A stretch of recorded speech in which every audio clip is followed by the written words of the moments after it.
Hey, I got it to work. Sweet, because this is a very, very important message. I really want to address this because I'm very, very concerned for the near future. Today we have the Trayvon Martin hearing with the Zimmerman being, going into trial and whatnot. I've done my research. I've listened to the 911 tape, and I recommend you do the same. Too many people just formulate an opinion based upon nonsense. You have to actually do your research. And after reviewing the research and reviewing all of the information that I could gather, I want to personally say that I hope they fry Zimmerman. This guy is an obvious racist, and there's no way you can make excuses for him. Obviously, you hear the 911 call. He calls and he says, we've had some break-ins in our neighborhood, and this guy's acting suspicious. There's no description, there's no evidence of any crimes being committed, or that this kid had ever committed a crime, for the most part. He went to the store, he was coming home with a soda pop and a pack of Skittles, and he was walking on the sidewalk, and this guy decides, he's sitting in his car, he's going to dial 911 because apparently he's acting suspicious. More like suspiciously black. And you hear him make comments. He says, these assholes always get away. What assholes? What are you talking about? He wasn't doing anything. Wasn't committing any crime. The only crime, the only crime he basically committed in this guy's eyes was he was black. There's no way around it. He calls 911. He chases after Trayvon. He's running after him. He's got a gun. He's obviously racist. He's chasing down this 17-year-old black kid. And I'm sure there were words exchanged because there are other eyewitnesses saying that there was yelling. I'm sure there was a few N-words in there, and I'm sure this kid probably had enough of this guy's badgering and attacked him. And he had every right to do that. He wasn't doing anything wrong. This guy's chasing him down the street with a gun, and so he fought. He fought back, as anybody would. And, at least he got some licks in, at least he got a couple punches in before, this douchebag shoots him. And the part that I'm really upset about with the whole thing, not just the fact that you got some racist douchebag running around killing black people, but when the police show up, they don't even arrest the guy. I mean,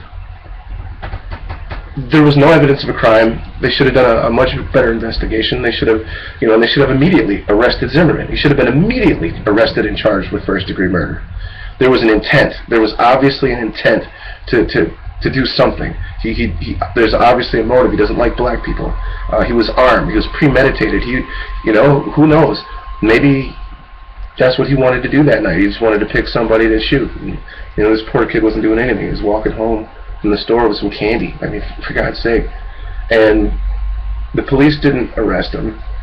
And the media, here's the other thing, is the media is really blowing this to the point where they're pushing the racial issue. Yes, there is a racial issue, but the way it's being handled by the media, I believe, is irresponsible as well. And then you've got these groups coming out that are now making threats that if justice isn't served, that they're going to go into the white neighborhoods and loot and rob and hurt people. It's like, what the hell are you talking about? That's the worst thing you can do. It's bad enough we have the racism level that we already have. You don't want to go to the white neighborhoods where there's maybe, 50% of them don't have a problem with black people, but if you come in and you loot their house, all you're doing is adding logs in the fire. You're going to create more racism, and there's going to be more Trayvons if you do this. The problem is that in America, the media and all of the outlets, the misrepresentations, the corrupt police forces, all of these things, all of these images are pushed into the white media that says black people are evil. And then, white people, I'll tell you it's like this. Say a black person moves into a white neighborhood, right? And most white people really haven't had a whole lot of interaction with black people. So at first it starts out with, oh yeah, there's a black guy in the neighborhood. Is that good? Is that bad? I mean, how are we supposed to handle this? And then as time goes by, the black person starts saying, starting conversations with the neighbors, and the next thing you know, they're all hanging out, inviting each other to barbecues and whatnot. They become friends because you have to get past that barrier, that separation. That's what the problem is. And when you start making threats that you're going to go into white neighborhoods and you're on TV yelling black power, that scares the shit out of white people. You're making the problem worse. If you really want to advance, what you need to do is you need to educate the youth. You know, same thing happened to me. I was the only white person living in my neighborhood, and they're all like, "Who's that white dude? You know, we don't trust white people." I get it. You know, you've been told your whole life that all white people are evil. And I'm gonna tell you like this: I'm not rich enough to be considered white. Okay, the people that you really hate are the rich white people, not the poor white people. Because trust me, to these assholes, you and I are the same. They're the only ones who understand racism. That's why they use it to their benefit. They infiltrate these groups. They infiltrate, the KKK, all that crap. They started all that stuff. So you got one group of people yelling white power, another group of people yelling black power. Meanwhile, we get more and more and more divided, and we have more Trayvons, and we have more, crime between the two. You got the CIA shipping in the drugs to the black neighborhoods, and killing each other off. They created the Bloods and the Crips. They created all of that stuff, whether directly or indirectly. You know, I'm not saying that, the Black Panther Party, and I'm probably crossing the line here, but I'm not saying that they're government agents or anything like that. But past members of the organization have said that, yeah, there were several attempts by the government to infiltrate, and who knows that some of that information that's been disseminated and had been passed around, and those ideas of separatism, how do you know that those seeds weren't planted and now the hatred is growing out of that soil? So I'm not saying directly that these organizations are racist in nature, but a lot of the stuff they're saying sounds very darn racist. At the very least, it's separatistic. You're dividing, and as soon as those real white people, the rich ones, can get us divided, then we can be easily conquered. The last thing they want is for white people and black people to get along. Good God, they couldn't control us then. They couldn't create the class environment, where they have black people living in this neighborhood, white people living in this neighborhood, so that they can pull out their racist agenda, race cleansing.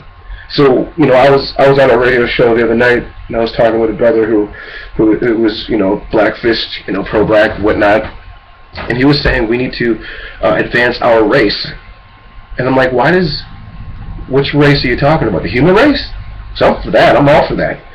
Just the black race? You want to separate yourself from us? Here's the thing. If we have riots in those towns, you're going to scare everyone. You're going to cause damage. You're going to make your movement look bad. The statement that you're making is that racism and separatism is good. That we should have racism. We should hate white people, and white people should hate us, so that we can have more Trayvon Martins. We can have more of these people getting murdered. So by perpetuating the anger in the whole pro-this, and what you're really saying is anti-white, because I hear it when you call us devils and dogs. Let me tell you something. I believe in God, okay? I believe in God. I'm no devil. Just because I have this color skin, you can believe what you want, but I have more black friends than white friends. I grew up in an all-black neighborhood. I do blacktivism, okay?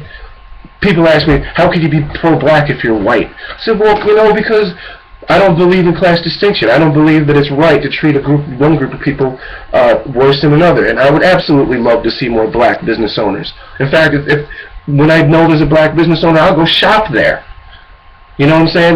But if you scare the crap out of these white people, you're hurting your image. You're creating class distinction. You're pushing it further. That's one less black man that gets a job because white people are too terrified to hire him. You're perpetuating the bullshit, man. So, no riots. None. Don't do it.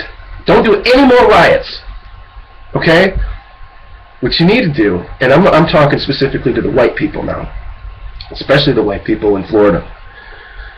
What I want you to do is I want you to really look at the evidence, and I want you to realize that this is an open and shut case.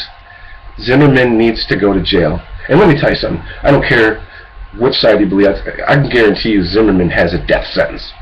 He's dead. He's done. I mean, I'm not advocating it because I don't believe an eye for an eye, because that leaves the whole world blind. But if he goes to prison, somebody's going to kill him in there. If he gets let loose free, somebody's going to kill him out there. I know this. You don't... His karma is coming. Okay? He will be judged by God, and he is not going to get away with this. There will be justice. So, with that being said, I want to talk to the white people and say, listen, what you need to do is you need to really step up. Okay? I know there's a lot of tension between the racial stuff. Here's what I want you to do. I want you to take and make a sign. I don't care if it's made out of cardboard and a marker. I don't care if you've got a computer and you can make a fancy one. Put one in your yard or in your window or on your door that says, "We love you, Trayvon." Because let's be honest, he was a young child. He had his whole life ahead of him. And what happened to him, I mean, don't get me wrong, he's not perfect. Nobody is. But has he really ever done anything that deserved for him to die? No, not at all. And so you need to open your hearts and realize that injustice has been done. Because it could happen to your kid. You know, it doesn't matter if you're black, white, Hispanic, whatever, Asian. We need to stop this behavior. And the only way we can do this is by getting together and uniting as a people. Stop waiting for the government to do justice. Justice happens when we throw those ignorant viewpoints out the window. When we start saying, okay, yes, we have 400 years of separatistic ideas and instances and horrors that we should definitely deal with, because until we do, there will always be sort of a tension. We need to ignore the pop culture and the violence and the negativity in hip-hop and the degrading of our women, whether they be black or white or whatever. We need to open up our hearts to our fellow humanity and say, I love you. So, I'm sorry, you know, I have kids too. And if this happened to my kid, I'd be angry. But I tell you what I wouldn't do. I wouldn't go break into somebody's innocent person's business or some innocent person's house. You know, the only way that we can start this healing process is we need to stop the fighting.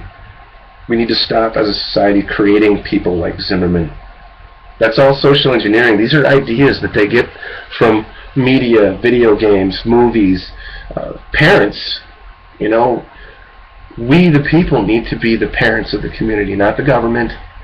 We need to come together, and black people and white people need to learn each other and what our ideas and goals are, and we need to sit down and just get to know each other. You know, just create a bond, and then we can, you know, sit down in a real good dialogue, because we do have a lot to talk about. There's been a lot of equality and a lot of damage done. There's been a lot of crime. You know, there's been a lot of drugs that have been shipped in. There's been a lot of, you know, destruction of the culture by the mass media. There's been racism. There's been, you know, we can go back to slavery. You know, this country has a lot of potential. We have a lot of resources. We have a lot of wonderful people and a lot of great ideas. But, you know, you got to remember this. We have a lot to atone for. We have to, you know, slavery, what we did to the Native Americans. I mean, class distinction, the raping of everyone by the financial system, the corruption in the judicial system, unjust wars. I mean, you name it. The destruction of culture. We need to sit down and figure all of these things out, but we can't do it if we remain fighting. And I want, and I think we can all agree upon this. I have 2 words for this entire Martin Zimmerman thing: never again. And I hope that white people can stand up and realize the damage that we're doing by I'm not saying me, but by a lot of us turning a blind eye. So you're either part of the problem or you're part of the solution.